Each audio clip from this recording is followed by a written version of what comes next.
In the 1970s, Judge David Sukup from Washington State was aware of how much information he really needed to make intelligent decisions on the part of where to put children who are in foster care. And he realized that the existing groups, the Children's Division, the Juvenile Office, were so overcrowded with cases that they could not bring in enough information. I attended a national conference in the late 80s and heard CASA program brought out, explained, and so brought it back, the idea back in the circuit, and said, this sounds great, more information coming in for the court. The judge at the time was, oh no, we've got this covered. It's working good. Why mess with it? So the next judge in line was Judge Limbaugh, and again the idea came up, and Judge Limbaugh said, I think that's a great idea. In 1989, we adopted a little boy. He was 16 months old from Fort Smith, Arkansas. And one morning, Betty Nolan, I believe it's Betty, was on TV on some kind of little morning show. It was like at 5 o'clock in the morning. My son was sick. I was rocking him.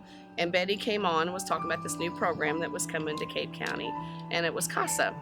Our organization, CASA of Southeast Missouri, now Voices for Children CASA, was established in 1992 when we trained our first 5 volunteers who went out and advocated for children. So at the time I thought, well, that's neat. I want to give back. I got this precious little baby that, God blessed me with, and I want to give something back. So I did some checking, and I was one of the first 5 that was sworn in as the CASAs of 32nd Judicial System. And so this is how CASA began, as individual volunteers who had the time to spend with these children to bring about a positive result for them through the courts. And so the program just took off. Judge Limbaugh was, quite the salesman and quite the person to broker new programs coming into the system. So the program took off from there.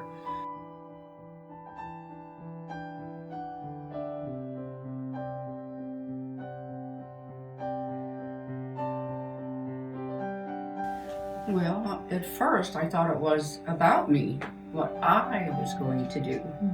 Totally not. It's about what needs to be done for the child.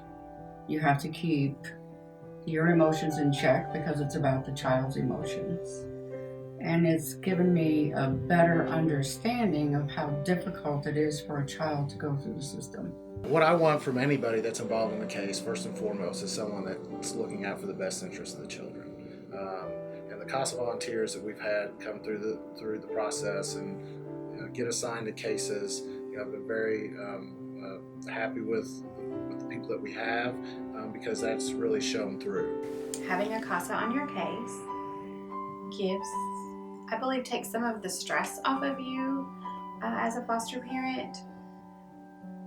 When you are part of that team as a foster parent and reunification is your goal as a professional, there are times when it is hard to separate that goal of reunification from what may or may not be best for that child. And the beautiful thing about a CASA is their only loyalty or their only responsibility is that child, whether that is reunification or whether that isn't. The CASA worker is there for the juveniles. The CASA worker is there for the parents as well. And they provide a different perspective, a different set of resources that can be very helpful when me as a judge, I'm trying to determine what's really going on here and when it's appropriate to get the child back with parents or whoever it may be. People are in and out of their lives so much when they live like that. And I've been here for 40 years, so they know in another 20 years, if I'm still around, I'm still going to be right here, so they know. That's what I think is cool about it. Yeah, the relationships you build. Time where they just sit and play and talk to your kid, and they're not asking them, they're not the therapist asking them questions, they're not the social worker asking them questions, it's somebody just hang out and play and knows them. There's one case in particular that stands out, and it's a fairly recent case. I think the current workers are going to be familiar with it, but the one involving, and I don't want to use names, but the individual who was placed in a group home out in southwest Missouri. And we were getting reports back, and I didn't realize, well, we started getting some reports back of how things were, but then the CASA worker went out there and visited him and gave her a full report of how bad the things really were there. I instantly made an order to remove him, and we got him out, and it turns out that place was shut down, and workers there were prosecuted for abuse of him as well as other kids there. And it was the CASA work that really got that initiated and got the ball rolling, and in protection of that child and the others that were there. There are so many of them, and I know that her story is just a wee piece of the whole puzzle. And there are others who have probably been through more than she has. But it's all about the child. And I was going to be a blessing to her, but it's been the opposite for me.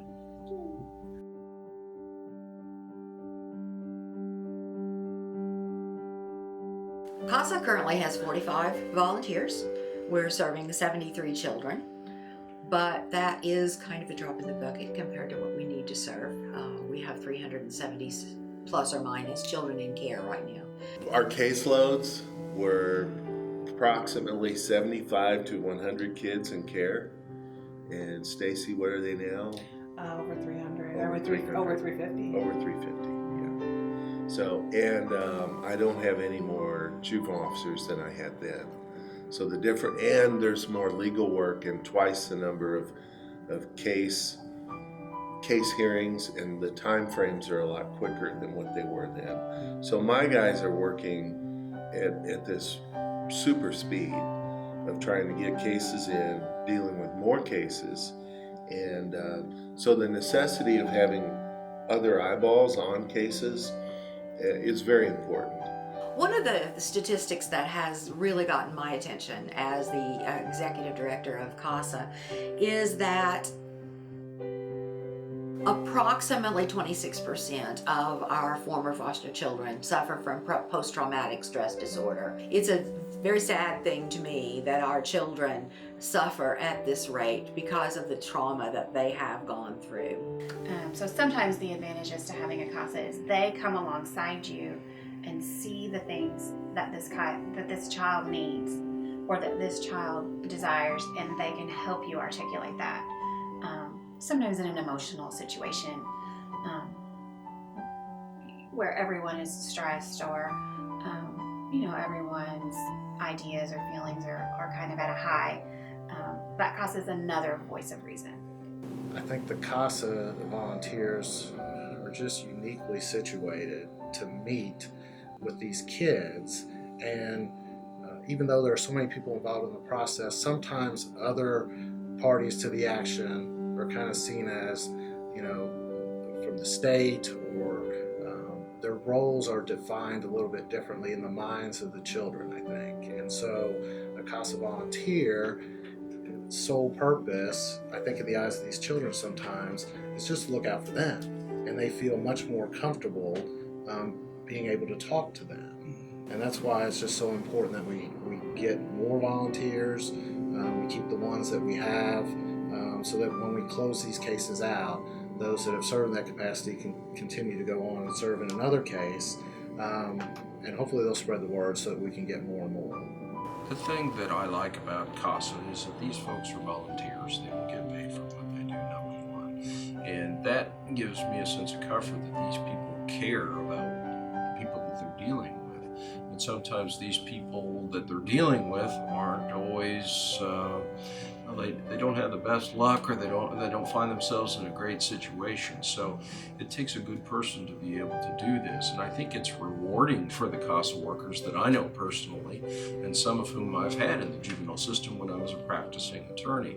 They've switched over and become CASA representatives and CASA volunteers, and I'm always happy to see those folks. And like I said, it is something that does require some dedication and some willingness to make yourself available. And it's not for everyone, obviously, but again, for the people that do it, I think they get a reward that is intangible. Our volunteers serve an average of about 2 years, a little between 2 and 3 years as CASA volunteers, some much longer. And we are excited to have them to work with our children to bring about the best advocacy they can for these children who are in custody through no fault of their own. One of my best stories is years ago, there was a lady who ran a small grocery store in South Cape. Well, one day I get a call. She said, "Randy, you need to come here right now." So I go to the grocery store, and she's got a little boy. He's got bruises and bumps all over his head. And there was a group home, a MCD or Children's Division residential facility that we used that was in South Cape at the time. And so there was a group home there where kids were placed. Well, this kid lived there, and Miss Ratliff goes, "I've taken custody of this boy. He's been all beat up in that facility, and I've taken custody, and he's not going back." And I mean, she was a feisty little lady, and she was adamant and forceful. And I think that's the way CASA should be, like the grocery store lady. She just demanded I take him into care and not let him go back to that facility. And you know, like the Miss Ratliffs of the world, I think they're important. You know, they have an equal voice. We would certainly like to be able to at least double the number of children that we serve. To do that, we'll have to double our number of volunteers. So volunteers are always a need for CASA. Don't second guess yourself. Give it a try. It may not get what you think you're looking for, but it'll definitely give a child something that they are in need of. So 25 years ago when CASA began, my mother was a special education teacher and worked closely with a lot of children who were at risk. One family had a CASA, and she said to me, "You should do this. This is something that you really would be good at, you would enjoy. You should do it." And at that time, I just felt overwhelmed and busy, and I was a college student. And then fast forward to here I am, 25 years later. I never would have thought I would be the person sitting at the table with the CASA saying, let's work on this together. So 25 years later, it's been a great 25 years, and I'm so glad to see that this program is still in force and still working and still supporting children today. So thank you. Happy 25th anniversary to CASA of Southeast Missouri. You truly are the voices for our children. Happy 25th anniversary to Voices for Children, CASA. Happy 25th anniversary. Congratulations to 25 years to all of the CASA volunteers, past, present, and hopefully future. Happy 25th anniversary, CASA. Well, congratulations, CASA. Happy 25th. I'd just like to say happy 25th anniversary for CASA. It was a great program, and the lifespan has been wonderful. A lot of programs ebb and flow at about the 10-year mark. I think this is a miracle, and I hope another 25 goes by, and I'll be here for that one too.